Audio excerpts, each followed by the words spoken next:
Hey guys, Macias here.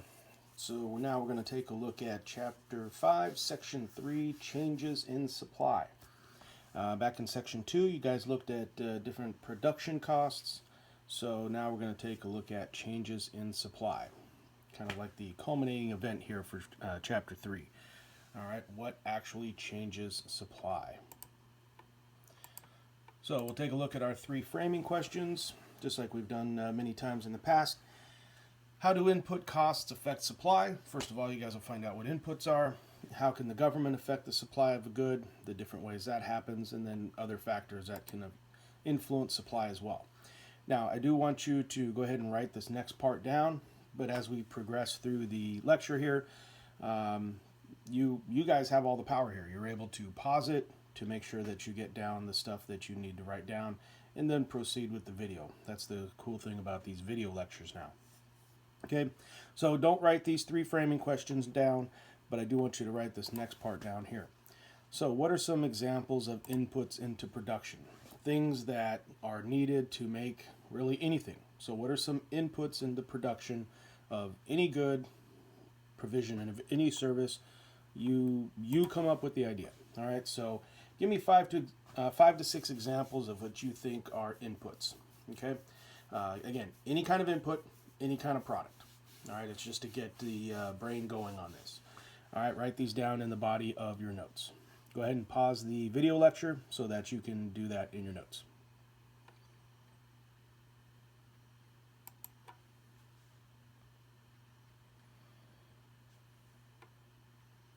All right, so now that you're done with your 5 to 6 inputs, we'll now take a look at input costs and supply. So what are inputs?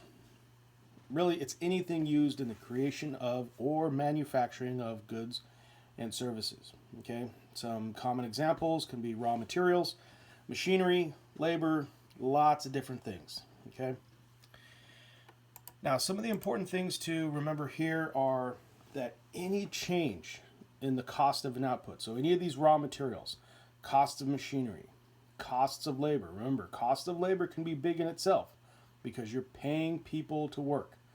So if those costs go up, it can definitely affect things. So any change in the cost of an input used to produce a good will affect supply. Let's take a look at how. Now, marginal costs. Remember, marginal cost is the additional cost of producing one more unit. So marginal costs also include the cost of inputs that go into production. Okay. Now, if you take a look back at Section 2, you guys took down stuff about marginal cost, and you have an idea of what those are. Now, as input costs increase, a firm's marginal costs also increase. So input costs go up, marginal costs go up, because the cost of inputs is included in the marginal costs. Okay, so input costs go up, it's automatically going to make the firm's or the business's marginal costs go up as well. Now, what this does is it decreases profitability and supply. So a company's ability to make profit off of a good goes down, and then the supply of that good will also go down. Let's take a little bit different look at it. Remember, you can always pause this to make sure that you get down the notes that you need if I end up talking a little too fast. All right, so pause if you need to. I'll move on here in a couple seconds.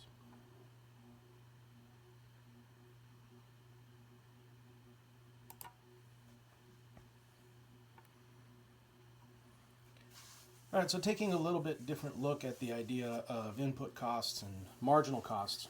So as input costs increase, because they are a part of marginal costs, so do a firm's marginal costs go up.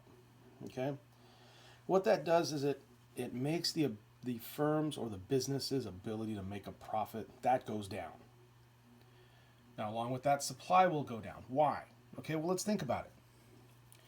If the costs of making plastic cups go up, all right, because the costs of the raw materials for plastic have gone up, and let's say the costs of labor have gone up because a new minimum wage law went into effect.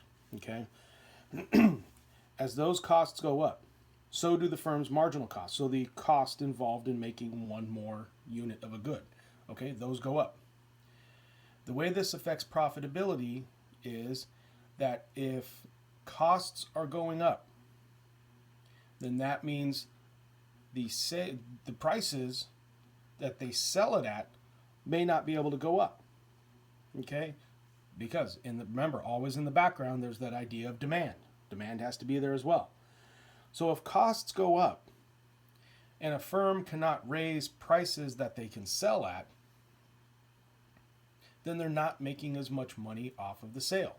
If they can't make as much money off of the sale, they can't make as much profit. Because remember, profits are sales, in other words, revenue, minus costs, and whatever's left over out of that, that's your profit. So if the idea of profit goes down, then the firm is going to make less of whatever good is costing more and not selling as much. And think about it, that makes sense. If a company is not able to make a profit off of a good, they're not going to make as much of that good. Because why are they going to take a little bit more and more and more of a loss over time on something that's just not selling at the same way it was? Okay, so input costs go up, so do firms' marginal costs. That drags down profitability, and therefore it's going to drag down supply as well. So essentially, when it's more expensive to make stuff, less stuff will be made.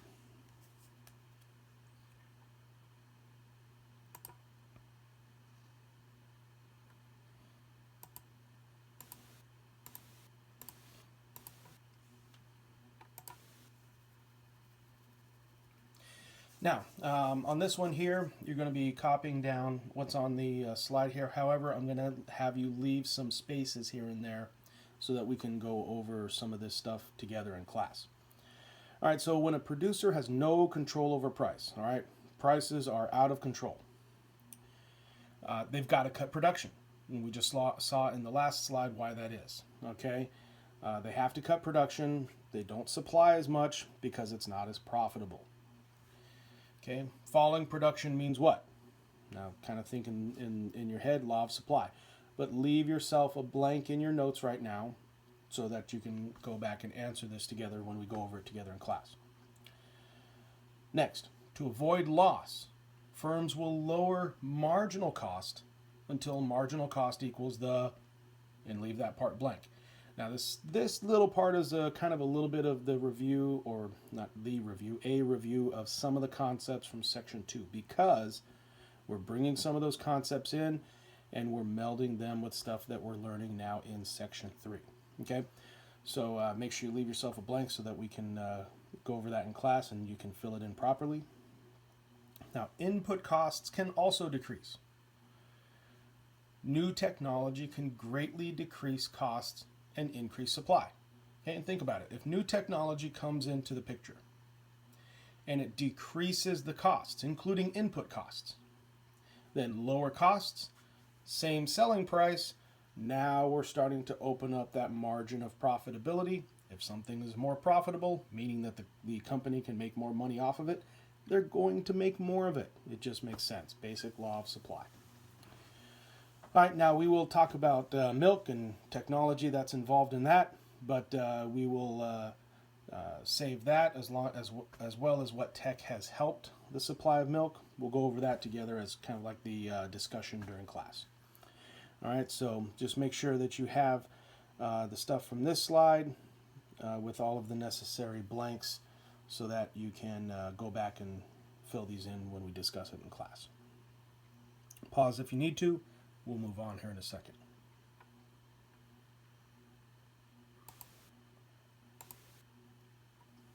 Now, the government can influence supply.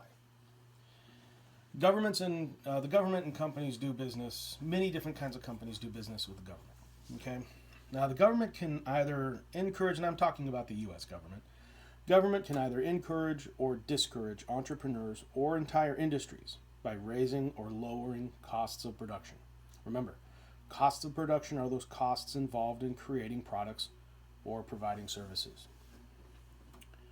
Pause if you need to. We'll move on in a couple seconds.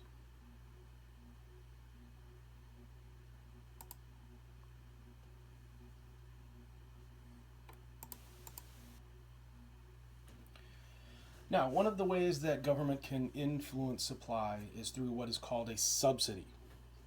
Now, a subsidy is when a government makes payments that support businesses or markets. Okay, so the government is giving these particular businesses or markets money to try to help lower costs. Now, subsidies cause supplies of goods to increase because firms get this government help, this government cash, to help reduce those costs. So costs go down, profitability margin opens up. That means supplies of those goods are going to increase. Now, what are some general reasons for subsidies? Food shortages, okay? Times of famine, during or after a war. Now, we haven't had famine here in the U.S. in a very, very long time, but we certainly have wars. All right. The most costly of wars in recent memory, well, not even recent memory, but from the 20th century, were, of course, World War I and World War II. Now, fortunately for us, we did not experience famine or really huge food shortages during or after the wars. However, we did during the Great Depression. All right. Now, that was a little bit something different. But it did not change the fact that during the Great Depression, the government provided a lot of help to different kinds of industries and markets to keep them going. And some of these were subsidies. Now, other examples of subsidies or reasons for subsidies are to protect culture or environment. All right, so with farming methods, okay, various environmental controls are put in place so that not too much of the land is washed off through irrigation. Not too much of the land is over-farmed so that there's no more farmland left with any great nutrients. However, that can cut into production of crops, right?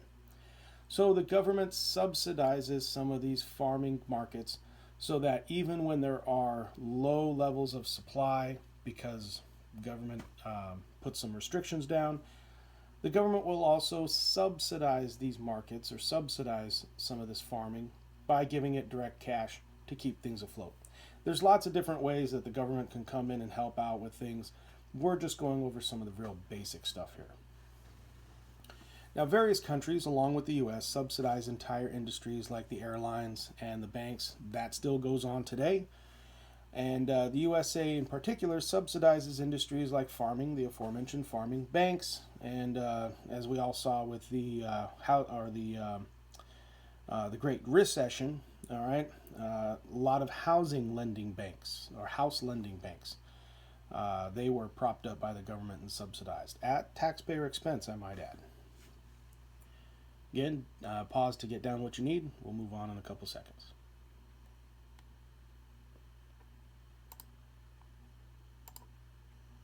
Now, taxes. Taxes are another way that government can influence supply. Now, taxes is money that the government takes from businesses. All right, so those reduce the supply by placing what's called an excise tax on goods.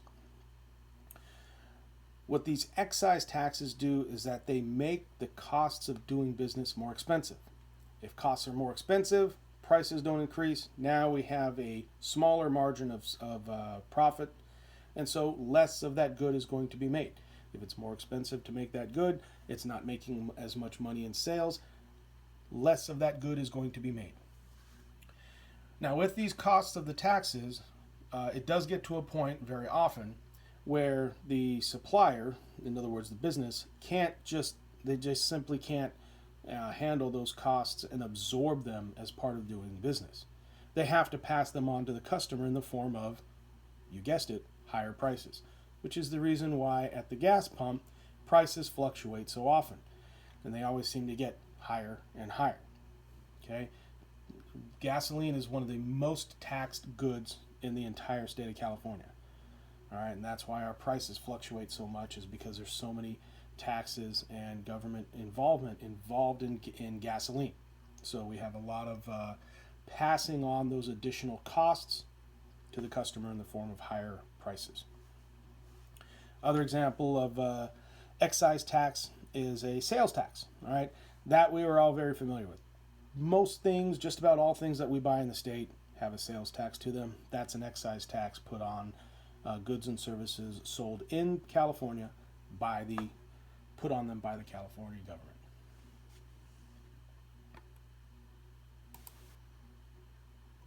Now, regulations. Regulations is when the government steps into a market to affect price, quantity, quality of a good.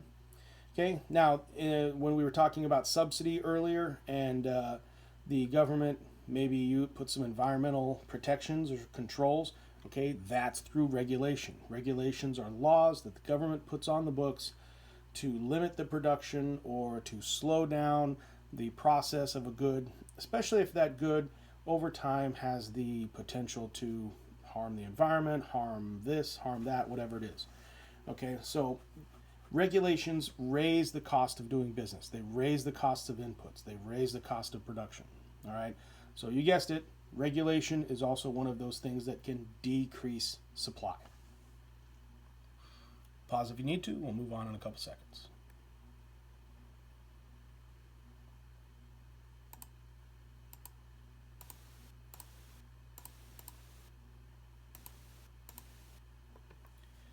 Now, taking a look at other factors influencing supply, global economy. Imports. America buys things from other countries, we bring them into the country. Import. Exports.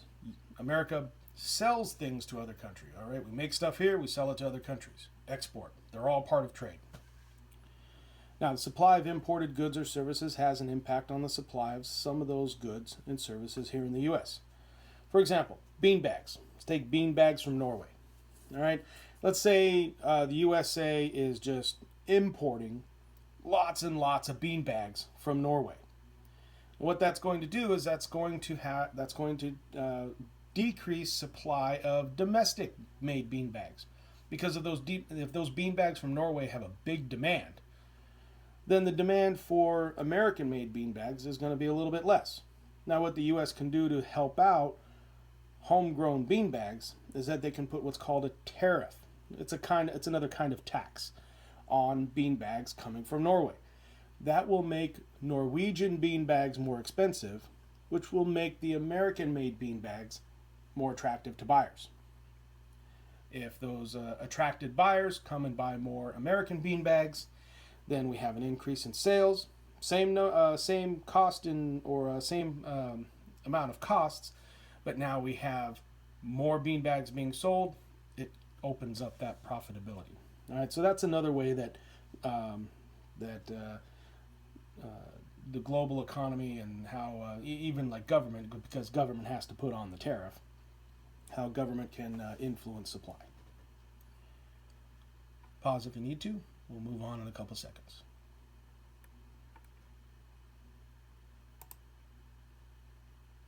And remember, these are all external factors beside price.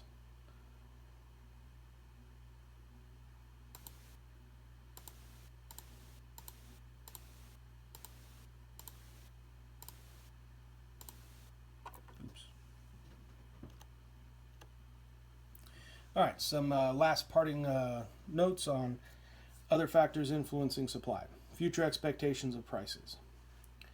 All right, if prices are expected to be higher later, we reduce supply now. All right, higher prices later, reduce supply now. Because if we reduce supply now, then we won't have as much, the business that is, won't have as much supply left over when prices rise and things are more expensive. They still have that opportunity to sell off what they have, and that way they don't incur any other unnecessary costs because production levels stayed high the way they were. We'll go over this a little bit more in class. Increase supply later. How do you do that? All right, that's an item we'll take a look at together in class. Now, expectations of lower prices can have the opposite effect. Okay, so they can help, if the lower prices are expected, then it can help in increasing supply. Why? Again, we'll take a look at that together in class, just so that some of these things have a better chance of sticking in your guys' heads. Now, and the last thing, number of suppliers. If more firms enter the market supply of goods will rise. Okay, why is that? Again, think law of supply. If firms leave market, supply will decrease. Again, think back to those ideas surrounding law of supply and some of the effects of the law of supply. Okay, so this is the last guy for section 3. Remember to go back through it. If you missed anything in your notes, you can always play this guy over again, fast forward, go back however you need to. Great job, guys, and thank you for watching and listening. Have a great night. We'll see you tomorrow.